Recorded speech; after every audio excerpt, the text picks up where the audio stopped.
Welcome to our podcast, Minds Over Media. I'm your host, Kara Hutchinson from the Southwestern Ohio Instructional Technology Association, or SOITA, a service of Public Media Connect. Today, my co-host is Sarah Schroder from the University of Cincinnati, and joining us today is Dr. Yonty Friesem from Columbia College, Chicago. So, hello to both of you. Hello. Hey, Kara. So, media literacy is a term that we frequently discuss, but it can mean different things for different people. So I just would like to know how you would define media literacy. Thanks. I was obviously seeing the question and just reflecting that the leadership summit of media literacy in LA, and that was a Nice. huge discussion. Like half of the day was about, okay, so what is actually media literacy? So, It's true. It's so hard. and when they did like cloud kind of, it was clear that there's disagreement. So what I'm going to share is my very personal definition of media literacy, that I understand that people might think that it's whatever skewed to my opinions, experience, and stuff. So for me, media literacy is the outcome of the process of media education, which took me time to learn that.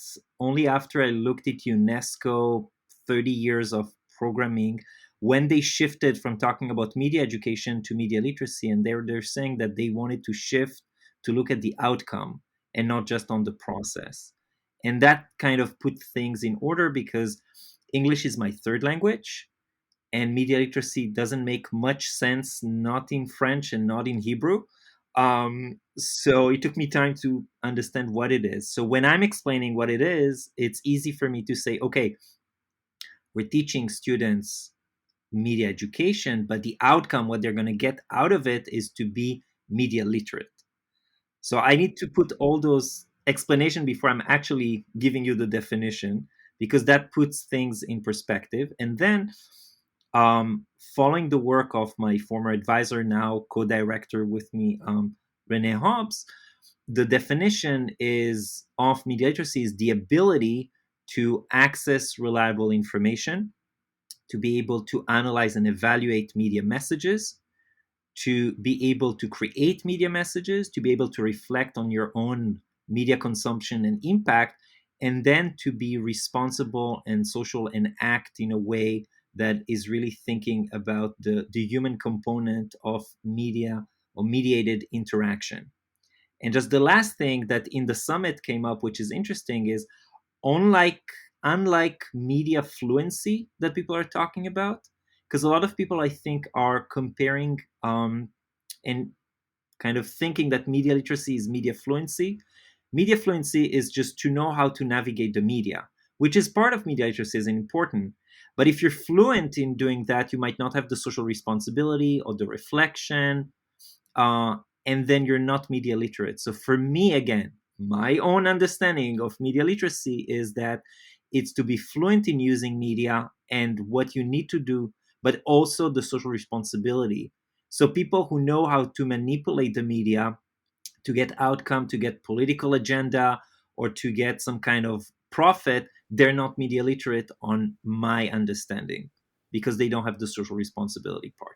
So that was a long answer to a very short question. No, yeah, I think that's a great explanation.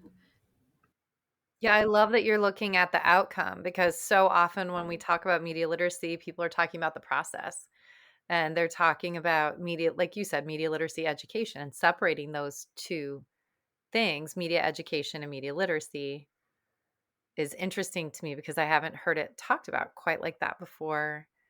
To look at the outcome. We've talked to quite a few people who've talked about the civic responsibilities of media literacy and really emphasized that, which we love because we're trying to have a social justice emphasis in these discussions. But the outcome is an interesting way to look at it. I mean, there is a whole historical thing. We're not going to get into it, but it was mainly in the early 90s that in the US, Australia, Canada, and the UK, the shift happened that it was talked as media literacy, and since then it's stuck with media literacy. Other country at some point joined and created a term for literacy, although it doesn't, like in Germany, it's media pedagogy, like in France, like in Israel. So again, it's part of a cultural thing and like different shift, political agenda, and all of that. Yeah, I was just about to ask you how it translated into because you said it didn't It really doesn't. translate into French or Hebrew. And I saw that you've done work with trauma-informed pedagogies as well and trauma-informed. Um, do you do trauma-informed media literacy? Is that a thing? That's what we're trying to do. A group of us is now working together to try to bring that discourse into the media literacy field, because it hasn't been. It's like what I did in 2017 when I brought the disability discourse into media literacy and have people start to talk about that as well. So now we want to do this kind of acknowledgement that people are doing trauma informed and equity based and healing centered work using media, and how does that look like, and where is the relation between teaching media literacy and doing this kind of work. We're not saying that everybody's doing that, but there are a lot of people who are doing, and it's something that should be shared so it would inspire others and understand how it can be part of it. So, on that same topic, how can trauma informed media help to improve social and emotional skills of learners? Oh, that's an excellent question. Sorry. Yeah, I was Oh, going to that's say that perfect. may be a big That's one, but that's I my was bread really and butter. curious. So Okay. I can Okay. talk for hours about that. So Okay. um, so just to give background about myself, I started as a high school teacher 25 years ago, and I worked with very tough youth.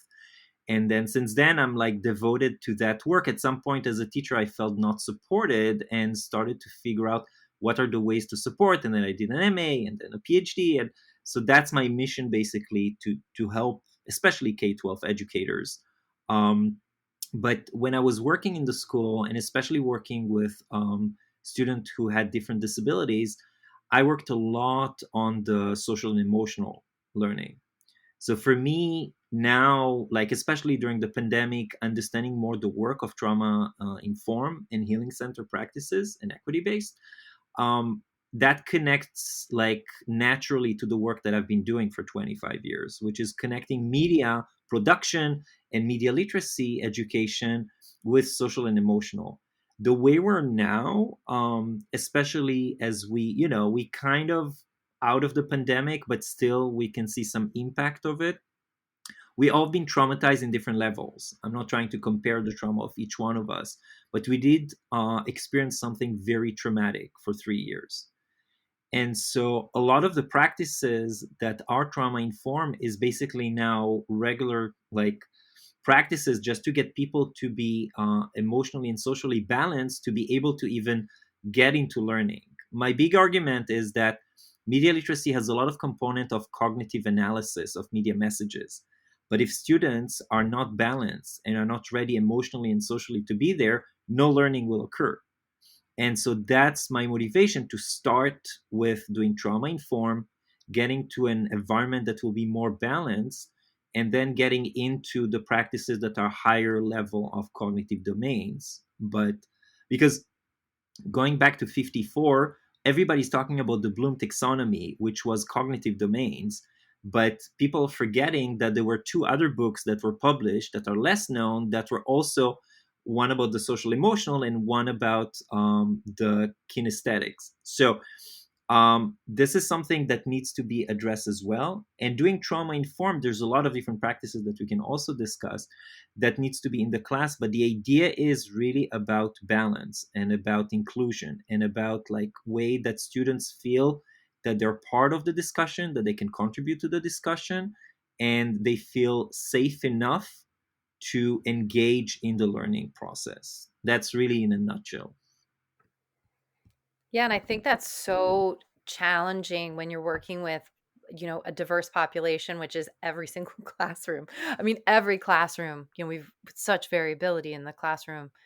And my daughter has autism. And so I understand exactly what you're saying as a parent. But then also we have my daughter and then quite a few students who oftentimes may have traumatic response. They may have trauma responses to media being shown in the classroom as well. Have you done any work? I know you were talking about they have to be prepared before, but what should teachers do when they're choosing media for their classroom or they're choosing activities to avoid the trauma, revisiting trauma for students in the classroom as well? Because we see that quite often where teachers bring something in they think is inclusive, but what it's really it could be a trigger for a lot of these students. So this is a great question. That the big answer is I don't know, but I'll delve a little bit more into the details, because I don't think there is a way to really not triggering somebody, because we don't know all the experiences and the background of everybody. I did it so many times in my class. The thing is, you can try to be as conscious as possible, but the idea is, how do you manage the consequence and what happens with your students then? Like, I Mhm. allow my students using universal design for learning. So I have my students different ways of engaging with me in my classroom.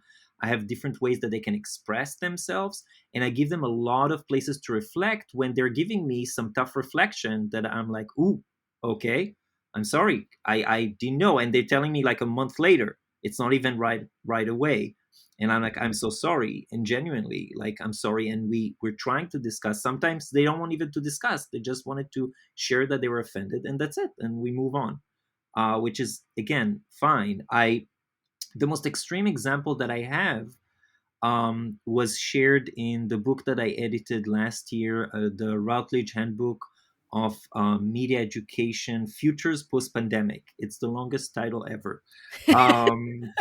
So there, Devina from Maggie's from France, from the Sorbonne, was sharing the story of media panic that happened with the civic teacher Samuel Paty in Paris, when he shared in the classroom a caricature of the Prophet Muhammad. And then as a result, that created a whole backlash on social media, that then somebody, without really knowing the details, was just outraged, went and beheaded the teacher. um, so that's obviously like very extreme. But what Davina was saying in her chapter was that the civic teachers are not trained in media literacy, and when they're choosing media messages, they don't know how to decode them. They know how to decode them from a civic perspective, but not from an inclusion, a sensitive kind of way of really thinking about. So, and again, this is a very extreme example, but that's part of the thing where the media, to answer your question, is the media literacy teacher, I would expect, try to think about different reaction, because it's one of the 5 critical questions. How might different people interpret the message differently, right? And again, as I'm saying, I'm not always I'm guilty of it as well, because sometimes I don't understand everybody and think about all the consequences. But how do we work, and how do we really make it inclusion in the class, that it feels, I know safe space is kind of tricky, because safe space might trigger different ways for people. So we usually use the term courageous space, because it needs to challenge, because a lot of students feel that safe space is not to be challenged, but they need to be challenged to grow and to learn. But they need to feel safe enough that they can share things and know that they're not going to be bashed or they're going to be scrutinized because of what's happening there. So it's, again, this is not an easy thing to do. Another example, that I worked with intervention for 3rd graders, that 2 kids were on the autistic spectrum, and 2 had like social and emotional issues.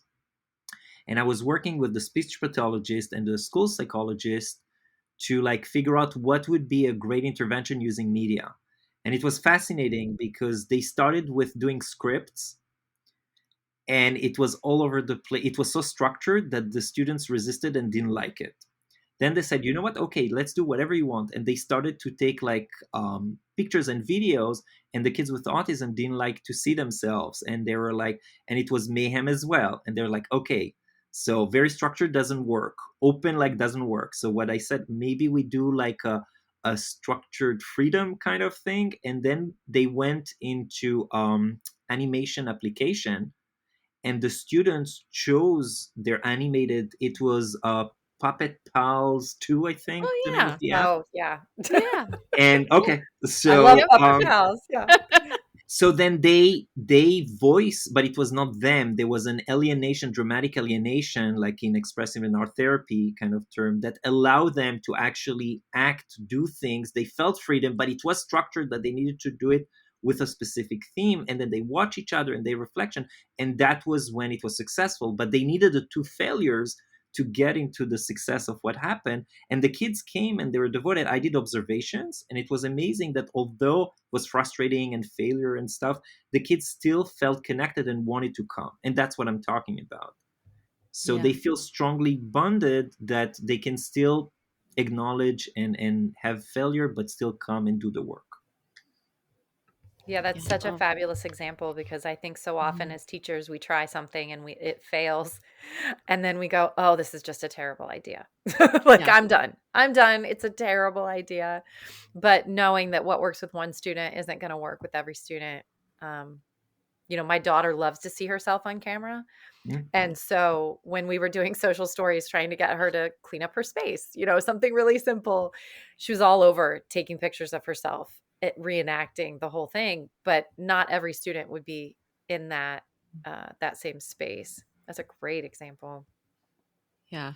And I'm curious, this question comes from one of Sarah's pre-service teachers, is what do you define as digital empathy and the importance for advocating for this?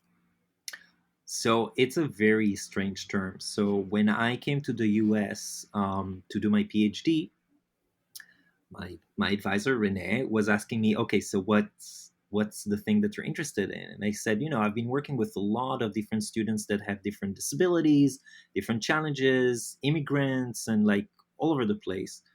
But whenever we're doing like media production, something amazing happens. There is like some kind of bonding. They really want to work. They understand like something that.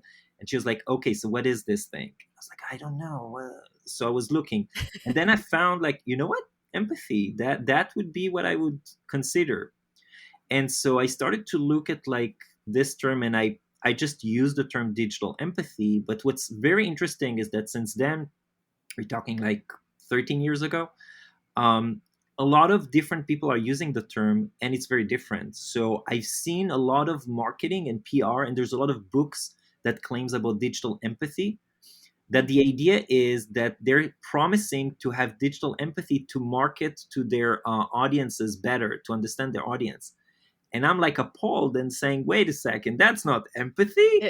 That's kind of manipulative consumer kind of, and that goes back to my definition of media literacy, right? So Mhm. they think it's empathy, but it's not empathy for me because they're trying to sell something, right? And they're using Mhm. the term digital empathy. But for me, when I'm talking about digital empathy, I'm talking about the group process of media production, of media creation, that really helps not just convey the message to others and empathize with your target audience, which is the usual media literacy practice, but also between themselves, and also understanding that each one of them have a different role and they might have different perception, and the process of compromise, and be still happy with the product that they created as a group, uh, because they Mm. understand what's the goal and how they're contributing. And yes, they didn't get all the stuff that they wanted to, but they achieved something as a group together, which makes them much stronger and more impactful into what they want. So it's a very Yeah. specific definition, Yeah. but that's the way that I've worked, and I've been doing it for 25 years, and it's amazing that in any constellation, I worked in New Mexico with the indigenous people of the Tiwa tribe. I worked again Israel people in the foster care in Rhode Island, in urban school Chicago, in Hartford. Like always have that thing about like putting people together and have much more empathy. And there's something magical about the digital tools of the camera, of the phone, of the editing, of the reflection, having the tangible product for you to keep. Mm-hmm. Because obviously, when you do sports together, it's a teamwork. When you do theater together, it's a teamwork, right? But Mm-hmm. in both cases, unless you have somebody recording it, you don't have the tangible product of it at the end to let you Yeah. reflect on it again and again and again and relive that experience. And so Yeah. that's something that puts the media production in a different place and allow this digital empathy.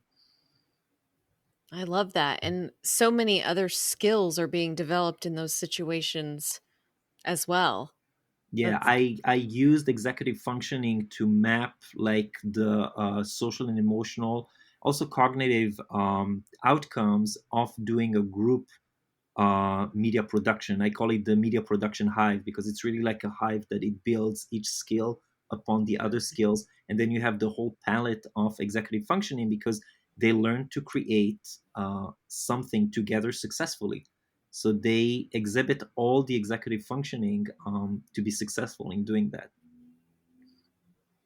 yeah, that's I feel fantastic. And like I that love, that is yeah. so helpful for people like me that are so type A and need like we need to see the product, that looking at the process and what the students are learning from the process is just as important as the product, sometimes more important than the product. That's a great reminder for all of us who are always looking Mhm. at our students' products and kind of forgetting about the process a little bit.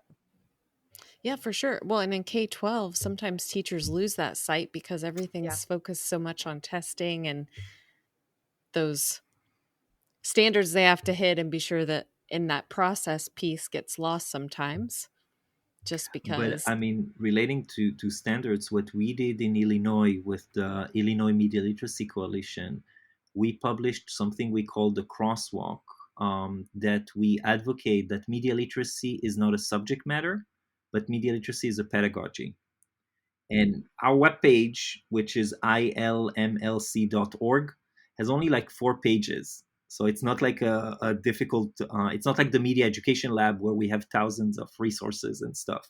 So there, one of the resources is the crosswalk. When what we did, we took all the five competencies of media literacy, which is access, analyze, create, reflect, and act, and broke it down to six different subject matter and their standards.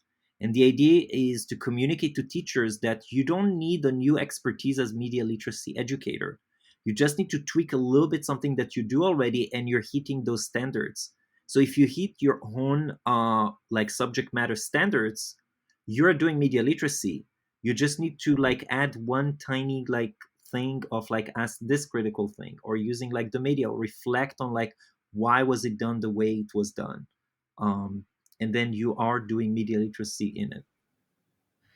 Well, and I love that because I don't think that media literacy kind of like stands on its own, necessary. I mean, you could have subjects where you are learning media literacy, but I think it's important that it is weaved throughout all subject areas, no matter, what you're teaching, because now we're all using media all the time.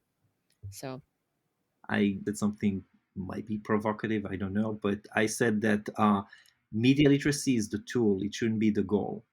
Like for me, the goal is not to have people media literate, because okay, so they're literate, but for what? Like I look at the civics, at the humanity as being part of society, and for me, media literacy is one of the most important tools to get there.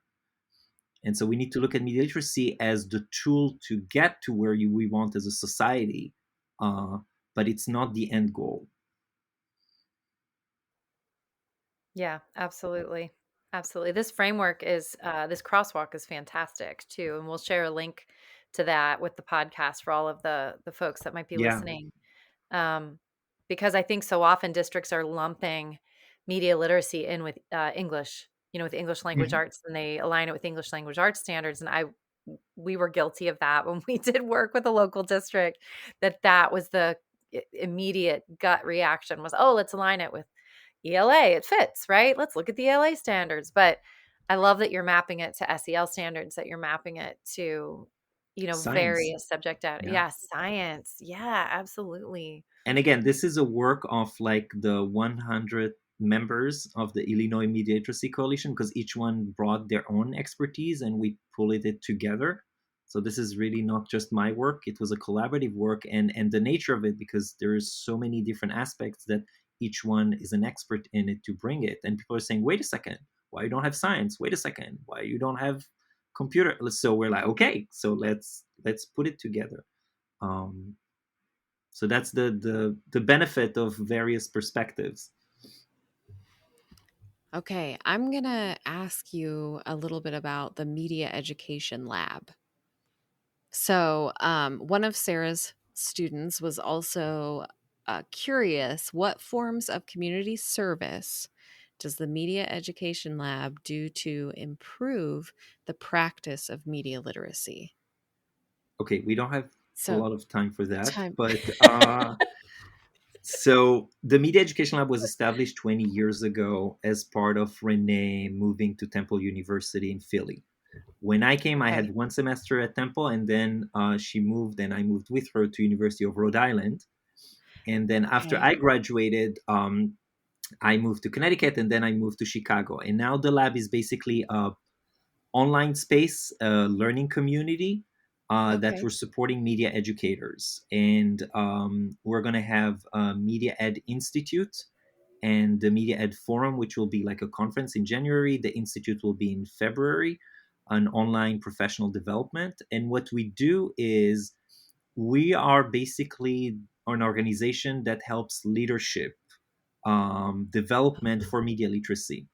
So while Renee and I and others at the Media Education Lab go like the work that I did in New Mexico with several school districts there to implement it, work that I did in Hartford school, in neighborhood school, the work that I'm doing currently, like in Chicago with school, and Renee's working in Rhode Island, working all around the world. We're going in 2 weeks in Romania to create a media literacy movement there.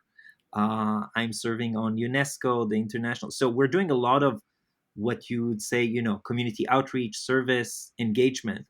But what we're really the Media Education Lab is about, and what we're growing in it, is to create leaders who can do it in their own communities and beyond. So the idea is to Ah, grow the capacity of the media literacy movement so that people understand the aspect of what we're doing, how we're working with communities, and what are the ways for community to claim power and to say that's what we want to do, that's how we want to do it, and those are the issues that we want to use. So I don't know if I answered, but that's kind okay. of the work that we're doing. Yeah. Well, and I'm curious, and maybe this is where you would push them, but any educators who are really intrigued and interested in this topic, where would you, or what direction, I guess, would you point them in? Would you So it point them depends. toward We're that? Okay, go ahead. No, go ahead. No, I was just going to say, would you point them to the Media Education Lab, or So is that one of many? the way that we engage people is we have at least one, some most likely two free webinars every week on Oh, okay. different topics. We have currently now we have a series of AI in the classroom. We have inequalities in media education. We have courageous RI, which is a nonviolent violence prevention through media literacy, Okay. professional development. So we have a lot of things going on. We also have like paid things like the Media Ed Forum, which is a 24-hour conference with global educators who are talking. It's like $25, so it's not very expensive. Okay. And then there is the Media Ed Institute, which is really like a 6 weeks like leadership development. That's a very commitment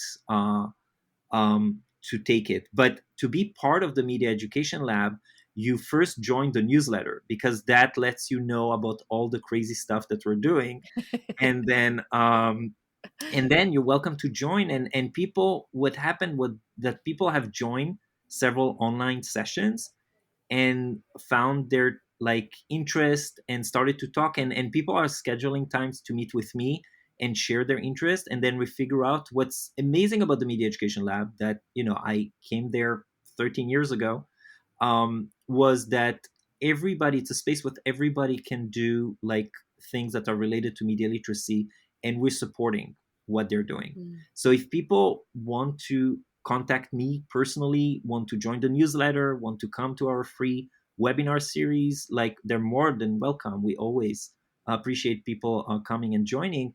And there's a lot of different opportunities of things that we're doing. Okay. Yeah, the range of opportunities are phenomenal and really help. They would really help us rethink what media literacy is, and what media education is. The opportunities are just incredible. You have one coming up on neurodivergence. You have, Mhm. I mean, just the range is really impressive. And I get the newsletter, and I have to say it's just a fantastic resource. So all the work you all are Thank doing you. is serving our education community very well. We're doing our Yeah. best. Thank you. Thank you so much for joining us today. We really appreciate your conversation and your insight into media literacy. Thank you so much. I appreciate you Yes, thank inviting me you. and having this conversation. Fun. Thanks for listening to our Minds Over Media podcast. We hope you enjoyed our conversation today and learned something new. You can find the show notes and resources in the podcast description on your listening platform. For information on earning contact hours for listening, visit teachercampus.org and under all courses, search Minds Over Media. This podcast is produced by Schroder and CET EdTech in partnership with the University of Cincinnati.